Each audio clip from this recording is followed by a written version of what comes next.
নমস্কার বন্ধুরা, অনেক অনেক স্বাগত ফিজিক্স কৃষ্ণাতে। আশা করি তোমরা সবাই ভালো রয়েছো। আজ আমরা দেখব বীজগাণিতিক একটা সূত্র, যেটা কিনা এ প্লাস বির হোল স্কোয়ার। বীজগণিত আমাদের যেখান থেকে আমরা শুরু করেছি বীজগণিত বলে এ প্লাস বির হোল স্কোয়ারের সূত্র।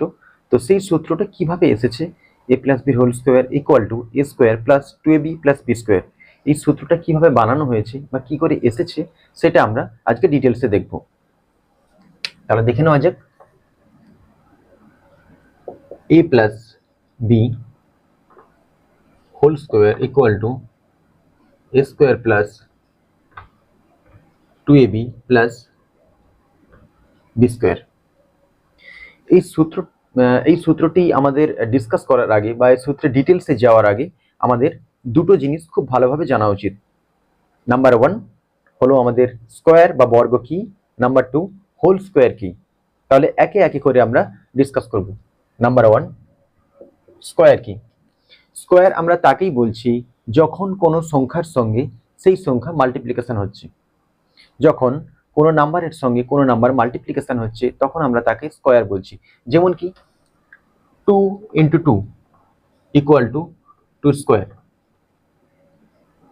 5 × 5 equal to 5 square, a × a equal to a square. এটা কি, এই যে স্কোয়ার, এটা কি কেবলমাত্র নাম্বার বা সংখ্যার ক্ষেত্রেই প্রযোজ্য, না কোনো লেটারের ক্ষেত্রেও প্রযোজ্য? হ্যাঁ, কোনো লেটারের ক্ষেত্রেও প্রযোজ্য। মানে কি, যেমন এক্সাম্পল নিলাম, a × a equal to a square, b × b equal two b square, x × x equal to x square, t × t equal to t square. এভাবে চলতে থাকবে। কোনো সংখ্যা, কোনো লেটার যদি নিজেই তার সঙ্গে একবার মাল্টিপ্লিকেশন হয়, সেটা হচ্ছে কি স্কোয়ার। বা এটা আমরা আরেকভাবে দেখতে পারি, যেটা হলো কি, কোনো সংখ্যা যখন নিজে থাকছে, ধরলাম 10 যখন নিজে আছে, অতএব এর ঘাত বা এর পাওয়ার ইকুয়াল টু কত, 1। এর সঙ্গে আবার মাল্টিপ্লিকেশন হচ্ছে, আবার 10, এর ঘাত কত, 1 বা পাওয়ার 1। আমরা কি জানি, গুণের সময় পাওয়ারে যোগ হয় মানে কি, পাওয়ার 1 + 1 equal to 10 square, 2 equal to 10 square equal two 100। তাহলে আমরা স্কোয়ার বা বর্গ কাকে বলি সেটা ভালোভাবে দেখলাম। Then number 2 whole square. এখানে দেওয়া রয়েছে হোল স্কোয়ার। আচ্ছা, আমি যদি a plus b whole square না বলে a প্লাস বি স্কোয়ার বলতাম, তাহলে সমস্যা কি হতো? তাহলে কি এই সূত্র একই থাকতো? না, একই থাকতো না। কেন একই থাকতো না? a প্লাস বির হোল স্কোয়ার আর a প্লাস বি স্কোয়ারের মধ্যে অনেক পার্থক্য রয়েছে। কি পার্থক্য রয়েছে? আমি যদি এখানে পার্থক্য বোঝা যাচ্ছে না, বোঝা যাচ্ছে অবভিয়াসলি, কিন্তু বোঝানো যাচ্ছে না। কিভাবে বোঝাবো আমি? আমি যদি a plus b, a equal to 2, b equal to 3 ধরে নিই। এটা কেন নিলাম? এটা এ কারণেই নিলাম, নাম্বার বা সংখ্যা আমাদের কাছে যখন আমি গুণ বা যোগ বিয়োগ ভাগ করছি, আমার কাছে ডেফিনিট একটা নাম্বার আসছে। সেখান থেকে আমরা বুঝতে পারছি এটা ইকুয়াল বা সমান হচ্ছে কিনা, এটা ঠিক বা ভুল সেটা বোঝা যাচ্ছে। কিন্তু যখন বীজগাণিতিক রাশি আসছে আমার কাছে, সেক্ষেত্রে আমার কাছে অতটা ক্লিয়ার হচ্ছে না। তাহলে এই মানটা আমি বসিয়ে দেখি। এর মান 2, এর মান 2 বসালাম, 2 প্লাস বি এর মান 3 বসালাম, হোল স্কোয়ার। আচ্ছা, আমরা তো সবাই জানি যে যখন কোনো অপারেশন করা হচ্ছে, কোনো আমাদের ম্যাথমেটিক্সের যোগ বিয়োগ গুণ ভাগ ব্র্যাকেট বদমাস রুলস অনুযায়ী আমরা ফার্স্ট ব্র্যাকেটের কাজ করব। তাহলে ফার্স্ট যখন ব্র্যাকেটের কাজ করছি, 2 + 3 ইকুয়াল টু হচ্ছে আমার কাছে 5 স্কোয়ার ইকুয়াল টু আমার কাছে অ্যান্সার 25। আচ্ছা, এটা দেখি তো, এটা কি সেম আসছে? এর মান বসালাম 2 প্লাস বি এর মান 3 square equal to 2 plus 3 × 3 9 equal to 11। দুটো সমান আসছে না। অতএব a প্লাস বির whole square equal to a plus b square বলা যাবে না। এর জন্যই আমরা এখানে স্কোয়ার টার্মটা নিয়েছি, a প্লাস বির হোল স্কোয়ার, শুধু স্কোয়ার না নিয়ে a প্লাস বির হোল স্কোয়ার নিয়েছি। তাহলে এর সূত্রটা যেটা আমরা বানিয়েছি বা যে সূত্রটা এসছে, সেটা কিন্তু a প্লাস বি স্কোয়ার না, সেটা আসছে a প্লাস বির হোল স্কোয়ার। আচ্ছা, এটা আমি ক্লিয়ার করছি, দেন আমরা সূত্রতে আসছি।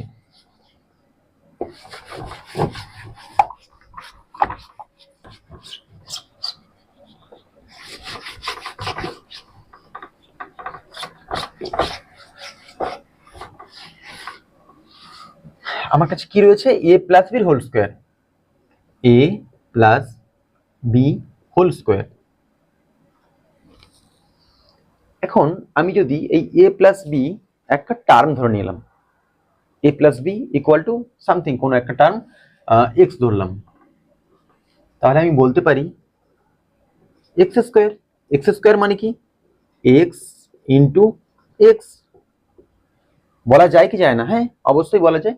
এবার এক্স এর মানটা আমি পুট করছি, এ প্লাস বি ইন্টু এ প্লাস বি।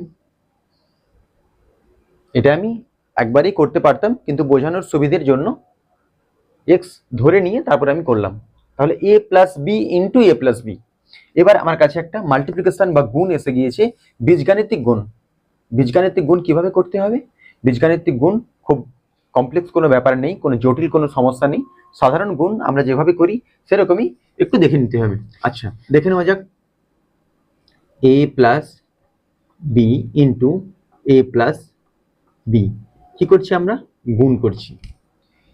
ফার্স্ট যেভাবে করছি, নিচুর মানে নিচুর টার্মের সঙ্গে ওপরের টার্ম, দেন কোনাকোনি, তারপর কি হয়ে যাবে এই কোনাকোনি, তারপর এই কোনাকোনি, সোজা। ফার্স্ট দেখলাম এ এর সঙ্গে a, a into a equal to a square, a square plus a into b equal to কি হবে?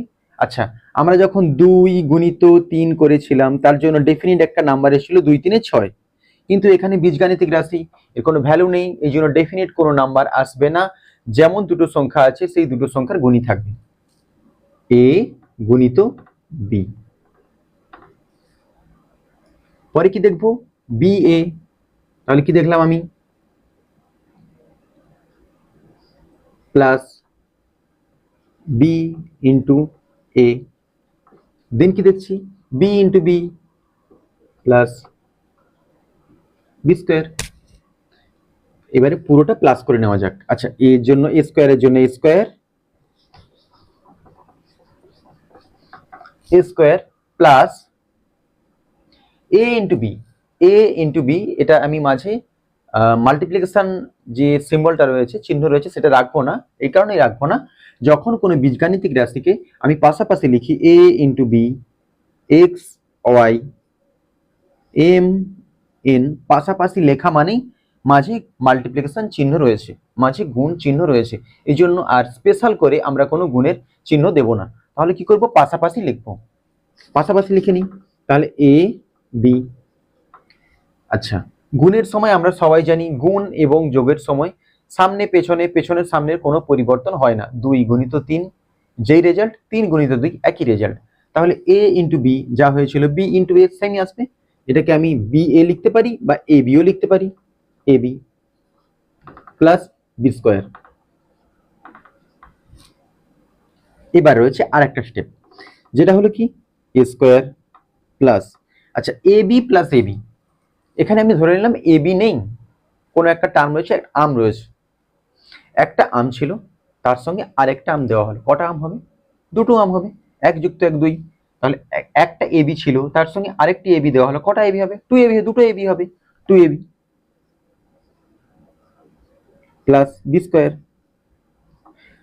আমার কাছে চলে এলো a square plus 2 a b plus b square, general formula, বীজগণিতের ফার্স্ট ফর্মুলা, যেখান থেকে আমরা ফার্স্ট বীজগণিতের অঙ্ক করা শুরু করি। তাহলে এ প্লাস বির whole square equal to a square plus 2 a b plus b square. আমরা হয়তো অন্য কোনো ক্লাসে এটার অ্যাপ্লিকেশন কি সেটা আমরা দেখব। আশা করি জিনিসটা বোঝা গিয়েছে। খুব সহজ জিনিস, খুব সিম্পল ভাবেও আমি বোঝানোর চেষ্টা করেছি আমার মতো করে। ভিডিওর শেষ পর্যন্ত থাকার জন্য অসংখ্য ধন্যবাদ। এভাবে আমার সাথে থেকো। দেখা হচ্ছে পরের কোনো ভিডিওতে। নমস্কার, জয় হিন্দ, ভারত মাতা কি জয়।